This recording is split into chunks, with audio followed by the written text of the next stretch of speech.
Hello बच्चों, यहाँ पे क्वेश्चन दिया गया है a conducting ring of radius R and resistance R is moving downward with a constant velocity V let due to a fixed magnet axial magnetic field varies only with the axial distance x from north pole as bx is equal to 1 upon pi x Tesla and the radial magnetic field varies as br is equal to 2 upon pi x Tesla.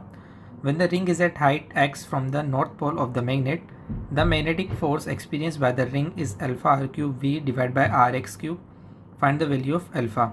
सो बच्चों में इस question में कहा गया conducting ring है जिसकी radius r और resistance r दिया हुआ है, जो कि डाउनवर्ड डायरेक्शन में यहाँ पे मूव कर रही है विद कांस्टेंट वेलोसिटी v. हमें यहाँ पे एक्सियल मैग्नेटिक फील्ड और रेडियल मैग्नेटिक फील्ड दी हुई है. जो फोर्स एक्सपीरियंस किया जाता है रिंग के द्वारा उसकी वैल्यू हमें क्वेश्चन में दे रखी है. हमें फाइंड आउट करना है कि अल्फा की वैल्यू यहाँ पे कितनी होगी. तो चलिए क्वेश्चन को यहाँ पे सोल्व करते हैं.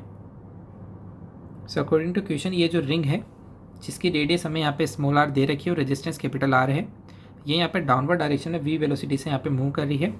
बी एक्स की वैल्यू हमें यहाँ पे क्वेश्चन में दे रखी है 1 अपॉन पाई एक्स, और जो बी आर है उसकी वैल्यू दे रखी है 2 अपॉन पाई एक्स. ठीक है, तो जब ये एक्स डिस्टेंस पर होगी इस मैग्नेट से, उस टाइम पे अपन यहाँ पे फ्लक्स लिख सकते हैं. फ्लक्स कितना होगा, phi is equal to B dot A which is equal to B की वैल्यू हमारे पास है 1 upon pi x into area कितना होगा इसके लिए pi r square which is equal to r square divide by x. ठीक है, अब यदि मुझे यहाँ पे इसके लिए लिखना है ईएमएफ की वैल्यू कितनी होगी, तो E is equal to minus D phi by D T which is equal to minus, इसको डिफ्रेंशिएट कर देते हैं विद रिस्पेक्ट टू टाइम, तो कितना आ जाएगा देखिए r square as it is 1 upon x, जो इसका डिफ्रेंशिएशन हो जाएगा माइनस का 1 upon x square into d x by D T.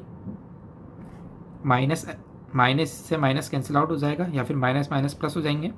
So r square upon x square, ठीक है, into d x by D t कितना हो जाएगा वी, जो कि वेलोसिटी के बराबर होगा. सो यहाँ से हमारे पास ई एम एफ की वैल्यू आ गई है. अब यदि मुझे यहाँ पे आई लिखना है तो आई क्या हो जाएगा ई अपॉन कैपिटल आर. ठीक है, सो अपन यहाँ पे ई की वैल्यू पुट कर देते हैं, तो ये हमारे पास आ जाएगा R square divide by R X square into V. ठीक है, तो हमारे पास आई की वैल्यू आ गई है. अब अपन यहाँ पे फोर्स की वैल्यू निकाल सकते हैं. फोर्स यहाँ पे कितना होगा, सो फोर्स हमारे पास बराबर हो जाएगा आई एल बी के, I into L into B radial. तो सभी वैल्यूज़ अपन यहाँ पे पुट कर देते हैं. आई हमारे पास है R square V divide by R X square.